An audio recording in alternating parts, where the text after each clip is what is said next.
Welcome to One Book, One Review. Hey guys, let's go for a walk. Today I want to tell you about Sherlock Holmes, and since I always listen to the audiobooks while I'm running, I thought I'll show you where I run. So I always start close to the university. Look at Hanover University, it's awesome. I consider myself a very lucky person because I live right next to this wonderful park. Look around, there's a beautiful alley. Yeah.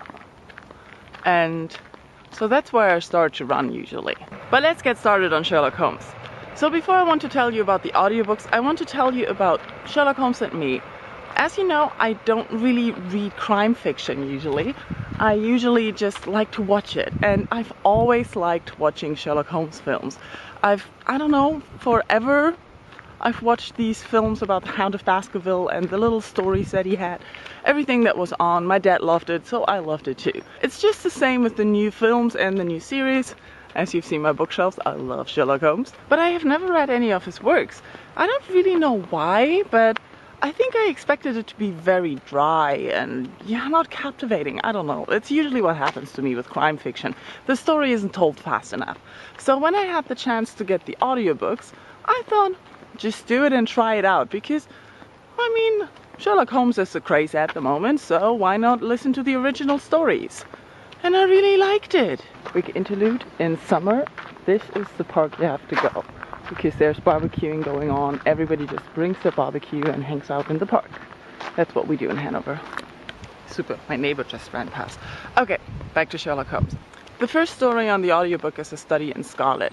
And I was really surprised. After watching the series, I was kind of familiar with the story, which is different from the original book form.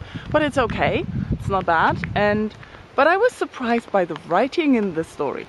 I expected it to be old-fashioned, dry, and it was funny, it was rather modern. I started to like Sherlock Holmes and his attitude and his opinions about things.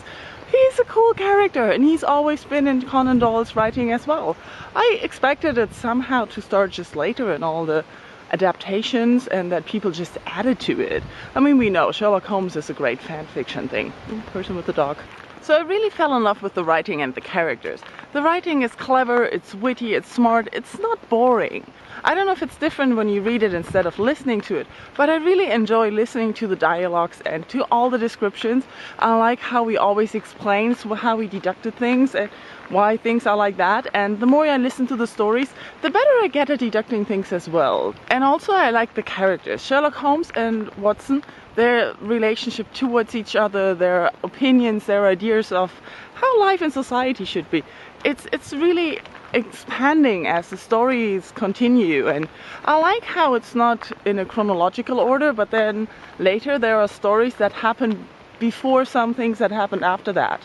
Did that make any sense? I hope it did. The stories in the audiobook, I think they're in the original order of publishing, but I can't tell because that's one thing I really don't like about the audiobook.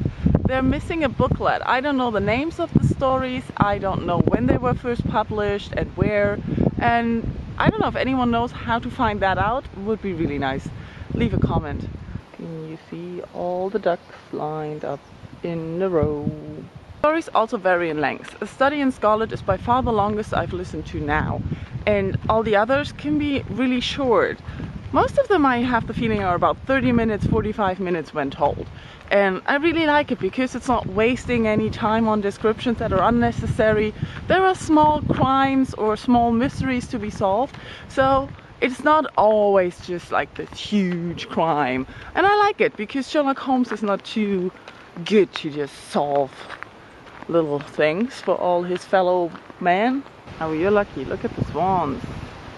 So when it comes to the audiobooks, I really like them. They're narrated well. The voice in the beginning was a little bit weird to differentiate between Sherlock and Watson, but once I got used to it, it was easier. And I really like how he tells the story.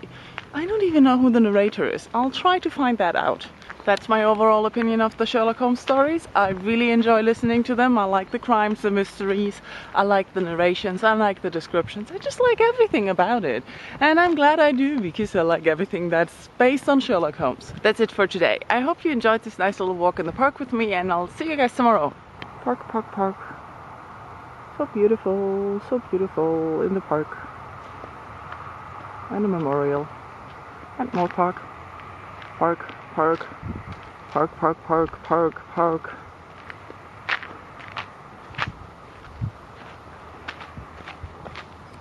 Okay, now I'm dizzy.